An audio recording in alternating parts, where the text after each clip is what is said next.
வீடியோக்கு போறதுக்கு முன்னாடி டெலிஷியஸ் கிச்சன் ரெசிபிஸ் சேனலை நீங்க இன்னும் சப்ஸ்கிரைப் பண்ணல அப்படின்னா அங்க இருக்க ரெட் கலர் சப்ஸ்கிரைப் பட்டனை கிளிக் பண்ணி எங்க சேனலை சப்ஸ்கிரைப் பண்ணுங்க அண்ட் பக்கத்துல இருக்க பெல் ஐகானை கிளிக் பண்ணீங்க அப்படின்னா எங்களோட நோட்டிபிகேஷன் உங்களுக்கு உடனுக்குடன் வரும். ஹலோ ஃப்ரெண்ட்ஸ், இன்னைக்கு வீடியோல நம்ம எல்லாருக்குமே ரொம்ப பிடிச்ச ஹோம்மேட் சாக்லேட் எப்படி சிம்பிள் இன்கிரீடியன்ஸ் வச்சு நம்ம வீட்லயே பண்ணலாம் அப்படின்றத பார்க்கலாம். ஸோ ஃபர்ஸ்ட் டார்க் சாக்லேட் எப்படி பண்ணலான்றத பார்க்கலாம். அதுக்கு ஒரு பவுல் வச்சுட்டு அதுல 1/4 கப் அளவுக்கு கொக்கோ பவுடர் ஆட் பண்ணிக்கோங்க.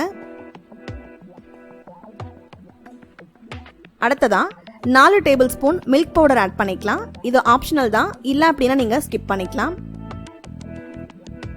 அடுத்ததா 1 டீஸ்பூன் அளவுக்கு காஃபி பவுடர் ஆட் பண்ணிக்கலாம். ஸோ ஆட் பண்ணிட்டு நல்லா கட்டி இல்லாத அளவுக்கு சலிச்சு எடுத்துக்கோங்க.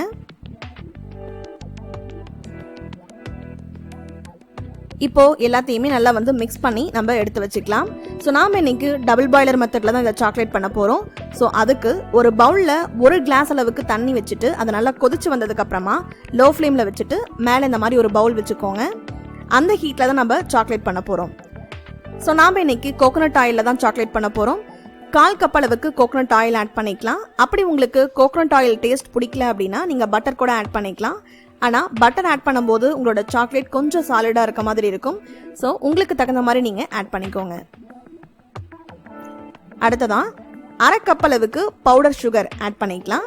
ஸோ பவுடர் சுகரும் நீங்க இந்த மாதிரி சலிச்சு ஆட் பண்ணிட்டீங்கன்னா கட்டி இல்லாம கரெக்டா இருக்கும்.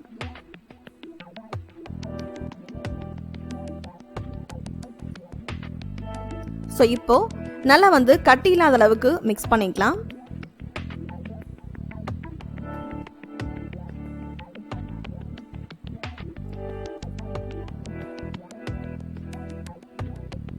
ஸோ இப்போ சுகர்லாம் ஓரளவுக்கு நல்லா கரைஞ்சிருச்சு. இப்போ இந்த ஸ்டேஜ்ல நம்ம மிக்ஸ் பண்ணி வச்சிருக்க கொக்கோ மிக்ஸ் இதில் ஆட் பண்ணிக்கலாம். ஸோ கொஞ்சம் கொஞ்சமாக ஆட் பண்ணிட்டு நல்லா மிக்ஸ் பண்ணி விடுங்க கட்டி இல்லாத அளவுக்கு. அண்ட் இந்த சாக்லேட் பண்ணுறதுக்கு நம்மளுக்கு கம்மியான ஹீட் இருந்தால் போதும். அதுக்காக தான் நம்ம டபுள் பாய்லர் மெத்தட் யூஸ் பண்ணுறோம். ஸோ ஓரளவுக்கு லோ ஃப்ளேமில் வச்சுட்டு நீங்கள் சாக்லேட் செய்ய ஆரம்பிங்க. ஸோ ஸ்டார்டிங் ஸ்டேஜில் உங்களுக்கு கொஞ்சம் சாலிடாக இருக்க மாதிரி தெரியும். நம்ம ஆட் பண்ணியிருக்க சுகர் கொஞ்சம் கொஞ்சமாக நம்மளுக்கு மெல்ட் ஆகி வரும். அப்போ தான் சாக்லேட் நல்ல கன்சிஸ்டன்சிக்கு வரும்.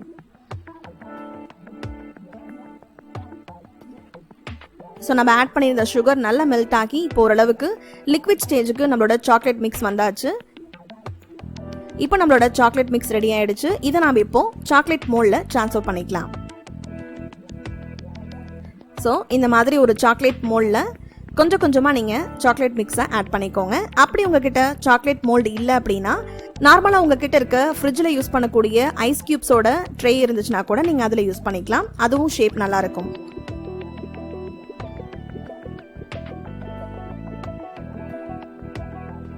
ஸோ அவ்வளோதான், ரெடி ஆயிடுச்சு. இப்போ அதை நம்ம ஃப்ரிட்ஜில் ஒரு 2 to 3 மணி நேரம் நம்ம வச்சிடலாம்.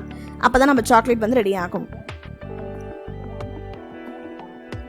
ஸோ நெக்ஸ்ட் இப்போ மில்க் சாக்லேட் எப்படி பண்ணலாம் அப்படின்றத பார்க்கலாம். ஸோ சேம் டபுள் பாய்லர் மெத்தடில் ஒரு பவுல் வச்சுட்டு அதில் 1/4 கப் அளவுக்கு கோகோனட் ஆயில் ஆட் பண்ணிக்கலாம். நல்லா ஆயிலை மிக்ஸ் பண்ணி விடுங்க. அடுத்ததான் 1/4 கப் அளவுக்கு பவுடர் சுகர் ஆட் பண்ணிக்கலாம். நல்லா கட்டி இல்லாத அளவுக்கு நல்லா சலிச்சு நம்ம ஆட் பண்ணிக்கணும். இந்த மாதிரி சலிச்சுட்டு ஆட் பண்ணிக்கோங்க.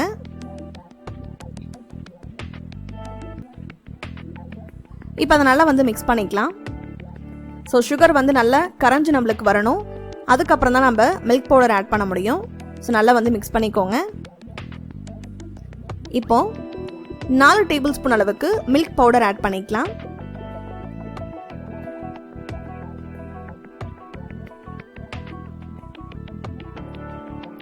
ஆட் பண்ணிட்டு அதையும் நல்லா மிக்ஸ் பண்ணிக்கோங்க.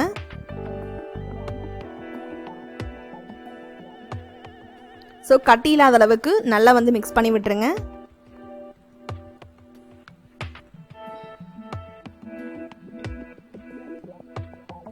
இப்போ ஃப்ளேவருக்காக அதில் ஒரு 2 டிராப் அளவுக்கு வெனிலா எசன்ஸ் ஆட் பண்ணிக்கலாம்.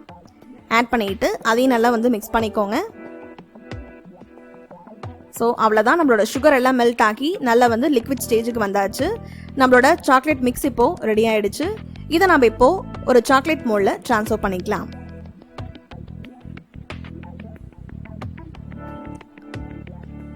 ஸோ இந்த மாதிரி ஐஸ் ட்ரேல நம்ம சாக்லேட் மிக்ஸை ஆட் பண்ணி நம்ம ரெஃப்ரிஜரேட் பண்ணி எடுத்துக்கலாம். ஸோ இதை ஒரு 2லேருந்து 3 மணி நேரம் நீங்கள் ஃப்ரிட்ஜில் வச்சு எடுத்துக்கோங்க. ஸோ ஃபைனலாக நம்மளோட ஹோம்மேட் சாக்லேட்ஸ் இப்போ ரெடி ஆகிடுச்சு.